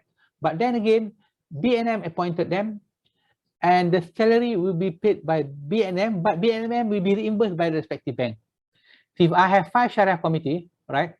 So it's stationed at BNM, I block those 5 under me, right? So even though I pay them, but it's through Bank Negara. That means to say the Sharia committee would feel more independent, because it's not the bank who have a say whether to renew a contract or not. It could be the regulator. But even right now, the final say is still with the regulator. But when you station at the bank, the commitment is there to be more, I don't know, maybe right, sorry, maybe I'm wrong, to be more accommodative to the bank's objectives and whatnot. Okay, just a suggestion. Sometimes it's nice to have kind of thing, subject to comment later on. Guys, what we see here now is just here. It's the tip of an iceberg. What we see now is the tawarruk, one size fits all, because lesser convenient and whatnot, And we always talk about Sharia compliant, Sharia non-compliant, Sharia compliant. We are the bank concerned on the compliant issue only. The Sharia committee is not in the decision making whether to participate in a certain sector in the economy where it did not factors with regard to the maqasid. It's right at the bottom here. Protection of the religion, protection of the life, protection of the aqal, protection of the lineage, protection of the wealth. No. As it comes, discuss halal, haram, fasid, batil, that's it. Not all, most of it. They are not in the driving position to steer the bank to which particular organization, to which particular industry that they should participate into maslahah and whatnot. So currently we are still more of the leverage, but what about full-fledged? Coming up, there could be a lot more full-fledged institution being established. We never know. In Malaysia, it all started from only one bank, Bank Islam, and then we have all these scheme perbankan tanpa faedah, SPTF, interest-free banking, and the dual window concept. Only one bank currently operating on the window is the bank and the UOB, because they are new. They just joined the fray. The rest are all leverage. But maybe moving towards away from manufacturing kind of thing to a fully integrated structure, a full-fledged system, right? Where under a full-fledged system, there could be a say.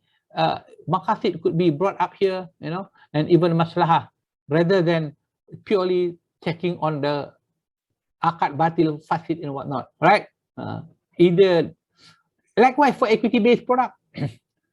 Currently, because of the moral hazard, because of the asymmetric information and so forth, all banks, not only here in Malaysia, in the rest part of the world also, how often do banks participate in equity-based product? So long the bank is being called intermediary, it's not their money. It's investment account holders' money.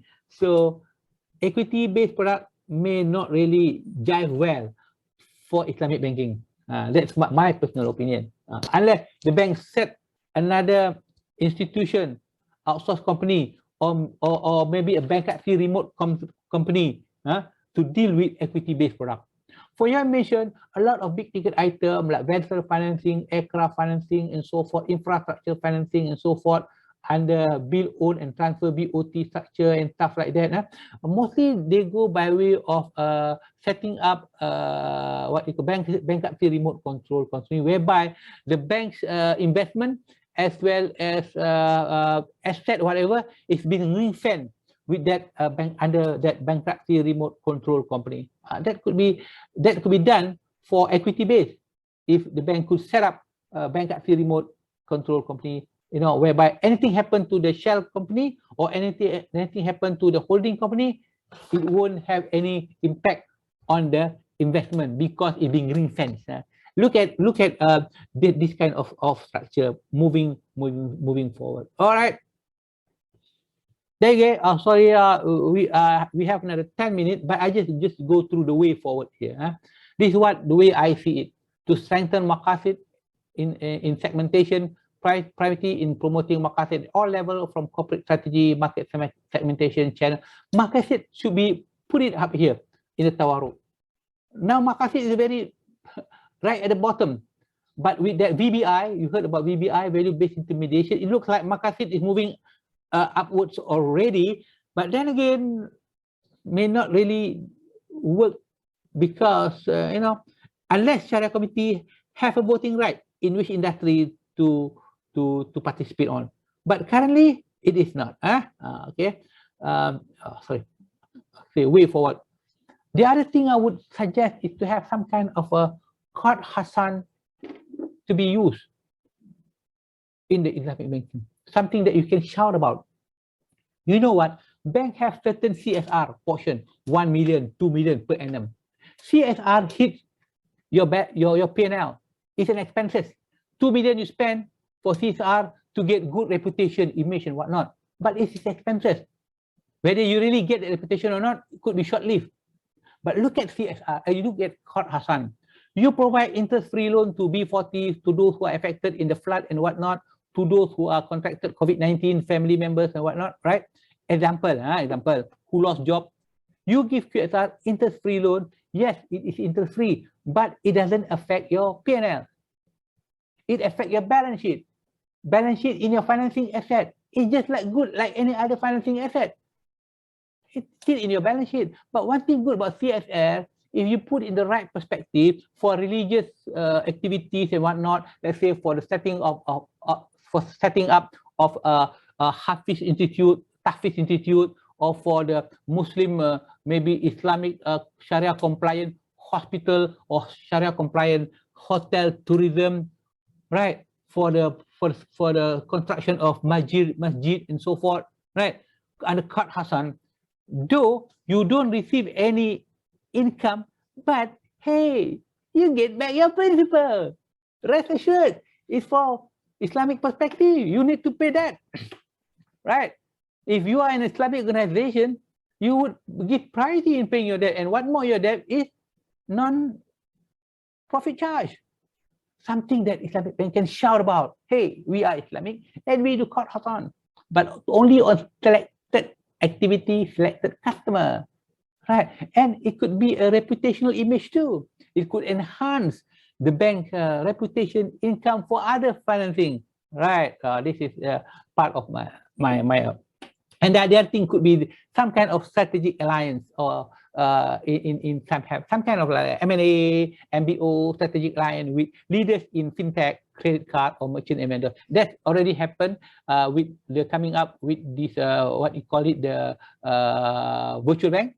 There are two Islamic bank which join venture with some other non-Islamic, non-financial institution to set up a virtual bank, yet to be seen. And developing business with Sharia value in terms of leadership, in terms of image, corporate culture, and also to participate a lot on other products which have not yet been explored, things like zakat, waqaf, qard, and musyarakah, though some full-fledged Islamic bank already in it. So this is the way forward for the way I see it for the Islamic financial institution. Oh my God, it's Q&A session. Alhamdulillah. Any question from the floor, feel free. Okay, I open to the question. Maybe I can give you about 10 minutes or so, depending on the question. Is there any question? You can unmute yourself, introduce yourself, just introduce your name, where you're from, and also end your question. I would prefer it that way. If you need to type in the chat box, go ahead. Let me see. Do we have any question yet? Looks like we have one question here. Hang on. Nur Ain. Sir, one of the employee is Sharia personnel. She works in the non-Sharia companies. Okay. The companies offer a product is Sharia compliant. What if she can do it? What if she can do if the company actually don't have any Sharia advisor, and she noticed that the transaction process is non-compliant event? Okay. You did not mention here she worked in the non-Sharia companies. Definitely, I would believe it's not a bank. The company offer a product is Sharia compliant, and she can do what if she can do if the company actually don't have any Sharia advisor? Okay. Normally, for non-banking, you are not bound by Sharia governance. Okay. For non-banking, it's not highly regulated. But I did advise one particular company to have some kind of outsourced Sharia, what you call it, a Sharia expertise to provide that particular activity is Sharia. It could be a supermarket, could be a trading company, where they could be a hotel saying Sharia compliant, but this personnel realize that it is not Sharia compliant. So what they can do is that they can appoint external parties. There's a lot of external parties out there providing Sharia consultancy, or they can even provide individual name. You can Google and see out there that can provide fatwa. The individual must be a renowned person must be renowned person in muamalat also, not only renowned person in Sharia with regard to ibadah and stuff like that, not that kind of background. is in muamalat. You know who are the muamalat Sharia experts out there available that you can contact. Or they can even set up a small Sharia advisory unit comprised of maybe 1 or 2 person. One to do the advisory, the other one to do the compliance, to tell the world, hey, we are Sharia compliant and we have Sharia expert in our company. One is the advisory part, who are the business partner, like I mentioned just now. The other one is the control function, who do the auditing and whatnot. So I hope that answer your question. Very good question, Norain. I hope that particular personnel is not from the bank lah. From the bank, then he or she should escalate it to the Sharia people, Sharia department people. Now from Norain also, sir, if the new company from non-Sharia new bank want to have a Sharia committee department, fair enough. Do they need to ask from BNM to apply a new Sharia committee or ask outside consultant to advise for them? No, depending, if the new bank is small, you don't have to have, if the bank is under IFSA, is governed by Bank Negara, it have to get the Bank Negara approval. But to appoint the Sharia committee is up to individual bank. The individual bank would identify which pool of available Sharia committee to be appointed, because Sharia committee can only sit for one institution. If they sit with the bank, the second institution should not be bank, can be takaful, can be other organization lah. Okay, so it cannot be two bank. If you are a Sharia committee of Maybank, you cannot be a Sharia committee of CIMB. But rest assured, that's not the end. If you in Malaysia, you cannot. Let's say I'm a Sharia committee of CIMB, I cannot become a Sharia committee of Maybank. I can also be a Sharia committee of one takaful agency, Etika and whatnot. But I can still be a Sharia committee of, let's say, of Speedmart. I can Speedmart store. I can also be a Sharia committee of 7-Eleven. I can also be a Sharia committee of Pullman Hotel Tropicana Resort. Can.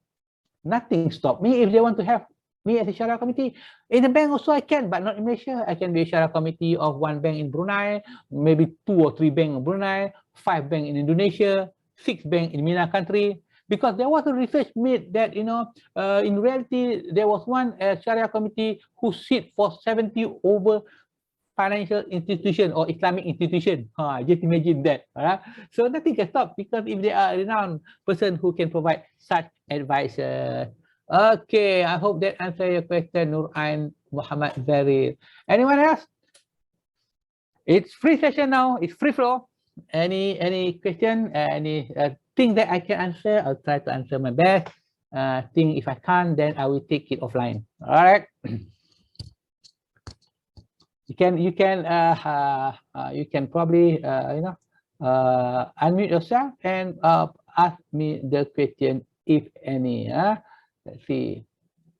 Here's my address, my email, in case if needs be.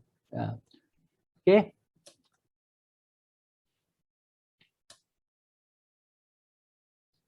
If any, I will try to answer in the chat box, or else I would hand it over to Adrul. Maybe Adrul would like to have a photo session and whatnot. Why not? I will stop sharing. Over to you, Adrul. Right, thank you, AG. Okay, any more questions from the floor, from the audience? Yeah, we still have time. Yeah, no problem. Assalamualaikum. Waalaikumsalam. Sorry, sir, because this is another name. Actually, my name is Shamimi.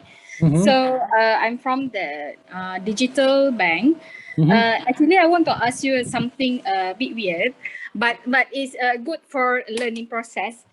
From also student MIFP. So what is in my that I work in my organizations, they offer the question first one, they offer the Sharia Tawar process transaction product, Tawar product, but but they told us that they don't have any Sharia advisor that should be advised the process itself. What I noticed is that there are transactions that not meet the real that I have read in the PD Bank Negara. So what is your advice to this? And then my boss asking me the same questions, but I don't know what to say, because I think Neo Bank is not like bank. is like this digital bank. Is it digital bank need to do follow all the sort like other banks do? That's all. Thank you. Yeah, thank you very much, Shamimi. It's a new stuff. It's not been tested yet because as far as those banks under IFSA is specified there. If you are a commercial bank, if you have a deposit and so forth, right? So virtual bank it should be governed under IFSA, but as yet the license has been issued, right? But not in operational rate as yet. There's a lot more things need to be addressed before it is fully operated. Maybe even not maybe until even middle of next year. So if it is a financial institution governed under the Act IFSA, you have to make cross reference with IFSA. If it's governed under IFSA, yes, you need to have the Sharia committee. You need to have committee, at least 5 Sharia committee members. Okay, but if it's some bank, some Islamic financial institution, example non-bank, non-bank could be anything at all. It could be CGC, it could be what else? It could be CGC, it could be a lot of other institutions, which is not a banking. You can appoint on ad hoc basis advisory to some institution of high learning or even on training institution, where you have where some of them provide advisory. Even here in SAF, I believe, Azrul, kan kita ada ISRA, where you can engage them to do some kind of research or even to provide some consultancy services. We have that here in USF. Correct me if I'm wrong, Azrul. We have that. Yeah, Alhamdulillah. So sorry because I'm new in SAF, exactly. But I believe ISRA can play a good role in coming forward to provide advisory, especially now with the setup of a lot more institution, the digital banking, all these payment institution and whatnot to be Sharia compliant. So you have the expertise here, right, in your house. Okay, I hope that answers your question, Shamimi. But you can also, big, small, you can start also appointing individual. You can Google check who are the individual depending who they are. Okay, those prominent individual in the Islamic banking and finance industry. They are Sharia background. They are professor. They are doctor also, and they are some of them are experienced in the bank. You can appoint them as a consultant on ad hoc basis, or you can get a pool of them. Also, it's possible. Or like I mentioned, you can have in-house. In-house, what you call it, Sharia officer in that organization to address all those things, and they would do the what you call it, referencing or contact the necessary Sharia committee out there, whether via ISRA and whatnot. Okay, I hope that answered the question. Thanks for the question, Shamimi. Anyone else? Thank you, Prof. Anytime. MIFP, yeah, all right. Good afternoon, Tun Haji. Can I ask one question, right? Because Yes, we see some bank they're offering like hassle-free personal financing based on tabarruk concept. So I seen before, like they combine the application form together with the terms and condition, including the appointment of the dual agency. Can we actually combine all this into like a single document? Is it correct way of doing it? Okay, the main document for personal financing, depending on the bank perspective, definitely you have the letter offer, right? Other than letter offer, of course, you have the facility agreement, right? And then you have the letter of undertaking to pay and what. You need to segregate between what is legal document. Yes, that's legal document. Now, the transaction document, when you involve tawarruk, it also involves some kind of what you call it, the appointment of the wakalah, the wakil. Some bank, they have the drawdown notice. In the drawdown notice, it's not an agreement, a drawdown notice, as and when you want to do the drawdown. So disbursement notice, whatever, let's say revolving financing, even for personal financing. During the disbursement part, there is a clause that you can also put appointment of the bank as a wakil to perform the dual agency for purchasing the CPO and also for the selling the CPO on your behalf in order to get the cash. It's okay. Doesn't matter if you are to to have that in that particular what you call it agreement. Doesn't matter. It's not a combination of two contract, no, but it is the obligation that you are also appointing the bank. But the wakalah appointment must be stated somewhere. If not in the letter offer, it is in the disbursement notice of this drawdown or release or whatever. It has to be there. So, but then again, like I mentioned, what is legal is legal. These are purely in addressing the Sharia. For tawarruk, definitely you must have the wakalah and also purely the wakalah part. But need to mention the dual approach dual approach. But nowadays, some bank they have the straight-through process STP, whereby if even your credit card is only 100 ringgit, they can just key into the system and the e-certificate will be assigned to that particular deal. So it will not be bought in bulk purchase where there's a lot of sometimes operational issue. Some bank already have the STP. Straightforward. Even with 10 ringgit disbursement, you have the specific tawarruk transaction for that particular product. Yeah, I hope that answers your question. Yinfu, anyone else? Yes, Tuan Haji, that means it's also okay for bank to actually put the appointment of the dual agency, the role, right? Including that customer authorizing the bank to be the agent in the application form itself? Boleh, no problem. Normally it's the application form one. Application form during the drawdown of the tawarruk, no problem.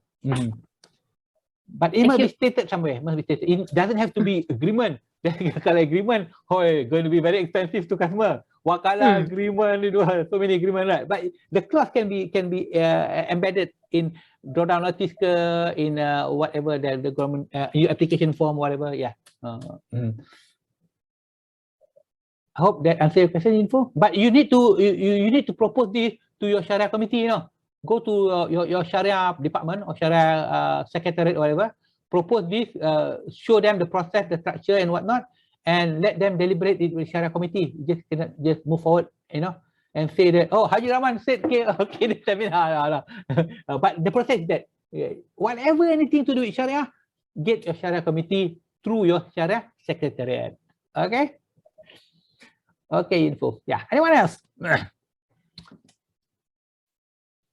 Okay, thank you very much. We have Dr. Amin here. Yes, Doctor. Yes, it's Amin here. Mine, and I mean, it's been an enlightening session all along. And my question is more of a macro nature.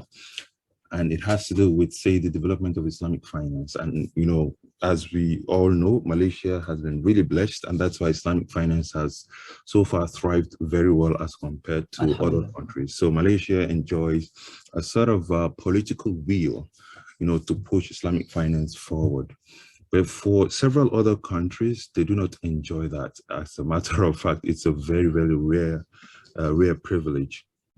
Now, in these countries also, we have maybe two options for Islamic finance development. Either one, we leave it to grow organically, which is quite dangerous. It could just die, or it could be done haphazardly, or we sort of orchestrate its growth and development. And that would bring us to a question of who to do it.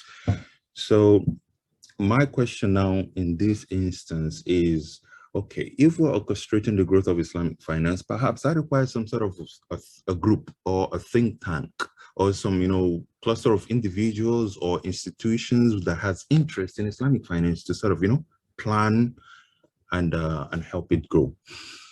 Now, in this instance, how or can you refer or advise on, say, steps or avenues or sources where I know one can accurately just go to INSEF or ISRA, but what would be the ideal thing or the ideal steps to do in establishing an orchestrated growth for Islamic finance development in a country where it doesn't exist or enjoy political will? Okay, very good question. Macro kind of question in the establishment of Islamic banking and finance in a country where they have don't have the like what being blessed by the infrastructure, the government, and so forth, right? So that being the case, it actually doesn't stop you from doing Islamic banking finance, but can do it on a micro basis to convince the regulator or the what you call it, or the political ruler out there in the country, saying that, hey, it's workable, and you know, we are getting the what you call it, the advice and also the resolution from a renowned Sharia organization or individual from Malaysia. Let's say, for instance, let's say you want to develop a tawarruk for personal financing in your country, but you need to be certified. And of course, there are scholars out there in your country, but it's not being tested yet, maybe. So you may come to Malaysia, either through ISRA or INSAF and whatnot. You know, you can come through Malaysia, or you can also search yourself via Google, who are the prominent fiqh muamarat scholar here in Malaysia, to get their concurrent, especially for suku issuer and whatnot. Sometimes it's being what you call it, the resolution being provided by renowned person here in Malaysia. Or at the same time, what you can do is that you can engage them at a very preliminary basis on saying that, can you do it on ad hoc basis? You know, maybe not him alone. Let's say this person is with ABC Sharia consultancy, right? So you got another one from B, another consultancy. So you can have maybe at least 2 or 3 what you call it, a collaborative arrangement with individual people to provide such endorsement. So it's a selling point out there in certain the country that they don't have the infrastructure. You can say that, oh, for this personal financing, we have endorsement from a renowned people here in Malaysia. You know, the renowned people in Mr. A with this particular company, Mr. B with this particular company, and whatnot. Or you can also engage direct with ISRA and whatnot, which is a renowned institution already in providing what you call it, Sharia compliant advisors. That's what I see. But that doesn't stop. But try to do it on a small scale in engaging this part of the world from Malaysia, because there's a testimonial there, so that the product being out there, the product that being sold out there in your country, probably, you know, has certification from Malaysia. But moving forward, it can be more of what you call it, a macro basis in having the outsourced fatwa issuer from Malaysia. That doesn't matter. It's okay, because it's not a requirement that in your country to have, you know, the institution to be 3 people or 5 people. No, right? Can even a single person. If a single person is number 1 here in Malaysia, you can appoint him to provide the resolution. If one resolution might be abused to some authority power and whatnot, you can engage institution. Other than ISRA, you can Google, no problem. There's a lot of Sharia consultancy company here in Malaysia that you can appoint on. You can even refer to me later on, no problem. I can arrange for you, no problem. So these are the things. But I would say to have a much more pronounced, what you call it, renowned institution, rather than go on individual basis. I hope that answers your question, Dr. Amin. All the best. Right, we have come to an end to our session. Okay, before we adjourn, can I have everyone to turn on their camera for a quick photo session? For those who are available, we can take the photo now. Let me give full screen. Okay. Before we end, you know, before everybody on the video, and please get the snapshot. I hope you all what you call benefit from this short session. There will be a lot more session out there provided by Azrul and the team. Next month, I think they have one on Takaful, and a lot more coming up in the pipeline. And feel free to engage Azrul and the team, to engage me, whatever, in providing any kind of talk, seminar in your institution and whatnot, in order to explore more on the executive education that currently being provided by under ISRA Consulting too. So with that, I believe I see some of the familiar faces here. Iskandar Tusanov is my student too, my current student. Alhamdulillah, Iskandar. Yeah, a lot more, a lot more here. Maybe I can recall all. So whatever that being said, if there's anything wrong, error that I made, it's purely my mistake. I'll seek an apology. For those that may benefit you, it's purely come from our Creator, Allah Subhanahu wa Taala. So with that, let's take the snapshot. Right, ready? Smile. 1, 2, 3. Okay, wait. One more. Okay, another shot. Ready? 1, 2, 3. Okay, done. Thank you so much, everyone. Hope you have benefited from this session, and also please don't forget to fill up the feedback form. So it's quite important to us. Okay, thank you for joining this session. Hope to see you in June. So we're going to have 2 more sessions in June, which is on Takaful, and another one on Wakaf. Right. See you next one. Thank you very much. Thank Selamat you. Hari Raya.